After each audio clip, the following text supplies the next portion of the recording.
अब बात यह है कि साहब अमेरिका बहुत देर से चेता रहा था इजराइल को कि भैया एस्केलेट मत करो, अब सीज फायर कर लो, अब ख़त्म करो। इजराइल ने कहा कि साहब ये जो फायरिंग की है हिजबुल्लाह ने, इससे हमारे 60 से 70 हज़ार नागरिक हमको इवैक्यूएट करने पड़े हैं। इजराइल ने क्लेम किया है कि उन्होंने हिजबुल्लाह के टॉप कमांडर नासरुल्लाह हसन को बेरूत में मार दिया।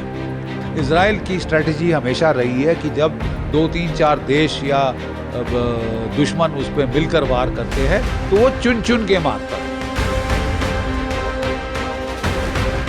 वो इजराइल पे फायर कर सकें, उन्होंने उनको पूरा मैपिंग कर चुके थे, उनको अपने सैटेलाइट से और ड्रोन से और फिर आर्टिफिशियल इंटेलिजेंस से उन्होंने पिन पॉइंट किए थे कहाँ कहाँ पे एक्टिविटी है, कहाँ कहाँ पे मिसाइल उन्होंने छुपाए हैं, रॉकेट छुपाए हैं, और वो सारी टारगेट्स को उन्होंने बर्बाद कर दिया।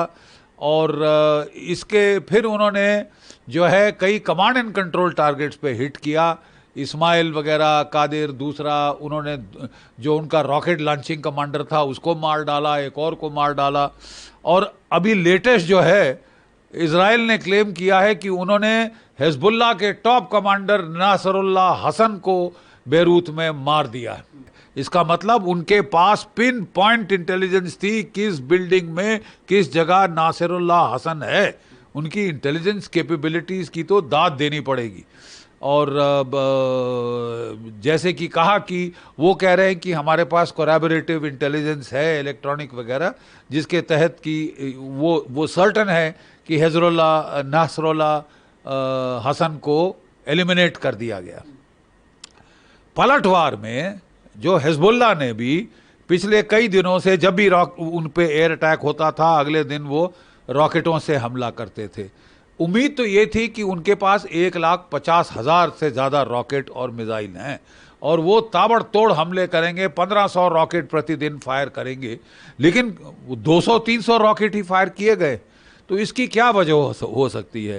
पहली वजह तो ये हो सकती है कि प्रीएम्प्टिव स्ट्राइक्स में उनके रॉकेट ही उड़ा दिए गए जो कि वो फायर करना चाहते थे। इसके पहले कि वो फायर कर सकते थे उनको निस्तनाभूत कर दिया। वो रॉकेट्स को, अनगाइडेड रॉकेट्स को, कात्यूशास को वगैरह वगैरह, जो कि हाईमार्स के बराबरी के रॉकेट है, अनगाइडेड रॉकेट है। उनके पास प्रिसिशन गाइडेड म्यूनिशंस भी हैं, वो अभी तक उन्होंने फायर नहीं किए। अब क्यों नहीं किए? एक तो है कि ये प्रीएम्प्टिव स्ट्राइक्स में इतना नुकसान हुआ है कि वो फायर करने के काबिल नहीं रहे। दूसरा कि वो डर रहे हैं कि वो नहीं चाहते कि भारी एस्केलेशन हो और इजराइल ग्राउंड वॉर शुरू कर दे, इसलिए वो हाथ रोक रोक के फायर कर रहे हैं। पर उन्होंने भी पलटवार करने की कोशिश की है, इसमें कोई डाउट नहीं है। और क्योंकि कोई 8 टारगेट्स पे उन्होंने रॉकेट फायर किए हैं। इजराइल की नॉर्दर्न कमांड हेडक्वार्टर के पास कोई 60 किलोमीटर दूर की जो फैसिलिटीज़ हैं उन पे फायर किया है। रामान के एयरबेस पे फायर किया है, जहाँ पे इजराइल का 510, 515, 516 F-16 स्क्वाड्रन हैं जो हमले कर रहे हैं बेरूट के अंदर, बेका वैली के अंदर, बॉर्डर जोन के अंदर, और उस पर स्ट्राइक करने की कोशिश की है। फिर उन्होंने एक एमुनेशन फैक्ट्री पे स्ट्राइक करने की कोशिश करी। इसके अलावा जो राफाल इंडस्ट्रीज़ हैं, डिफेंस इंडस्ट्रीज़, उनके ऊपर स्ट्राइक करने की कोशिश की है। तो और फिर उन्होंने तल अवीव के ऊपर एक बैलिस्टिक मिसाइल फायर किया। वो जो कह रहे थे कि हमने मोसाद के हेडक्वार्टर को टारगेट किया। इजराइल कह रहा है कि हमने सारे रॉकेट मार गिराए हैं और कोई ख़ास नुकसान नहीं हुआ है, 6 घायल हुए हैं, ऐसा वो बोल रहे हैं। लेकिन ये भी गौरतलब है कि इजराइल ने सब फोटोग्राफी और वहाँ से इमेजरी आउट होनी बंद कर दी है। इसका मतलब वो नहीं दिखाना चाहता कि कितना नुकसान हुआ है, कितना इफेक्टिव है, कितना नहीं है, और कितना पेनिट्रेट कर गया है। बट अब बात यह है कि साहब अमेरिका बहुत देर से चेता रहा था इजराइल को कि भैया एस्केलेट मत करो, अब सीज फायर कर लो, अब ख़त्म करो।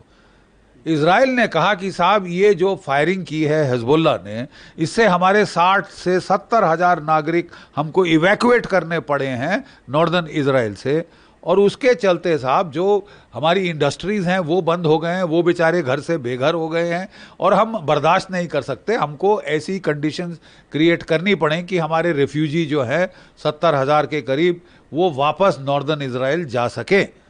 हमको बर्दाश्त नहीं है कि कोई देश हम पे धड़ाधड़ रॉकेट फायर किए जा रहा है पिछले 1 साल से, और हम हाथ पे हाथ धरे बैठे हैं।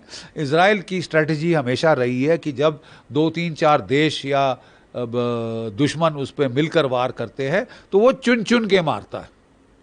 पहले स्ट्रांगेस्ट को जो है इमीडिएट थ्रेट को न्यूट्रलाइज करता है, फिर अगली थ्रेट, फिर अगली थ्रेट, इस तरह करके वो चुन चुन के मारता है। तो उसने अब हमास को न्यूट्रलाइज करके वो हिजबुल्लाह पे टूट पड़ा है हाथ धो के। अमेरिकी परेशान हो रहे हैं क्योंकि वो वरिड हैं कि उनकी इलेक्शन के पहले एकदम एस्केलेशन ना हो जाए, तो उन्होंने बहुत मना करने की कोशिश करी, लेकिन इजराइल ने एक नहीं सुनी है। और फिर वो जैसे कि वो करते हैं, वो छः करते हैं, लेकिन उसके बाद उनके मतलब नेल्सन आई टर्न कर लेते हैं, ठीक है जो करना है करो।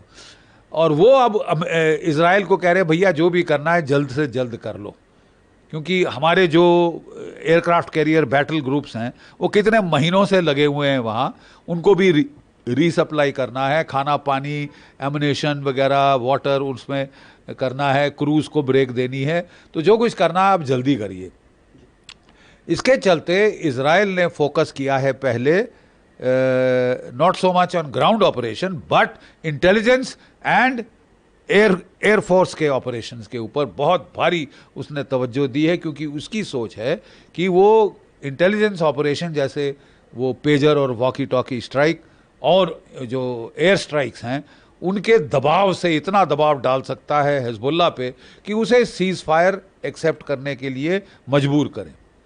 जो बाइडेन भी यूएन जनरल असेंबली में कह रहे थे कि सारे देशों को दबाव डालना चाहिए कि 20 दिन 21 दिन का सीज फायर हो, लेकिन इजराइल ने साफ मना कर दिया है कि साहब जब तक हमारे लोग सुरक्षित नहीं हैं हम कोई सीज फायर एक्सेप्ट नहीं करेंगे, और हम जो है ताबड़तोड़ हमले करते जाएंगे जब तक या तो हिजबुल्लाह सीज फायर एक्सेप्ट करे और अपने फोर्सेस को विड्रॉ करे। याद रहे कि 1982 की लड़ाई में इजराइल ने हमला किया था ग्राउंड अटैक और लितानी नदी के पीछे धकेल दिया था हिजबुल्लाह को। उसके बाद वो फिर आगे आ गए थे जब वो ख़त्म हुआ ऑपरेशन, और फिर 2006 में दोबारा हमला किया था इजराइल ने बड़ा ज़ोरदार, और उसके बाद ये तीसरी बार है जबकि वो ताबड़तोड़ हमले कर रहा है, प्रीएम्प्टिव स्ट्राइक्स कर रहा है, काफ़ी नुकसान पहुंचा दिया है उसने हिजबुल्लाह को। कई मिलिट्री एनालिस्ट की सोच है, एलिस्टेयर क्रुक वगैरह की, कि साहब ये मेरा ख्याल इतना नहीं है कि हिजबुल्लाह की कमर टूट गई है, लेकिन साफ विदित है कि साहब वो स्ट्राइक बैक नहीं कर रहा। अब क्यों नहीं कर रहा? Is it as per strategy की अभी नहीं, थकने दो इनको। और गौरतलब है कि इजराइल की डिफेंस फोर्सेस 1 साल से लगातार लड़े आ रहे हैं, मोबिलाइज हो चुके हैं, 1 साल हो गया, वो भी थक रहे हैं, उनको भी वापस इंडस्ट्रीज़ पे जाना है, इकोनॉमी का ख्याल करना है। तो कब तक इजराइल सस्टेन कर सकता है? क्या ये स्टेमिना की लड़ाई होगी कि किस में स्टेमिना ज़्यादा है?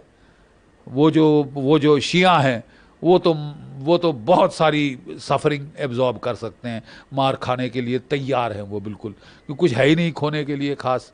तो अब ये शायद जो स्टेमिना की लड़ाई हो जाए कि कौन ज़्यादा देर टिक सकता है।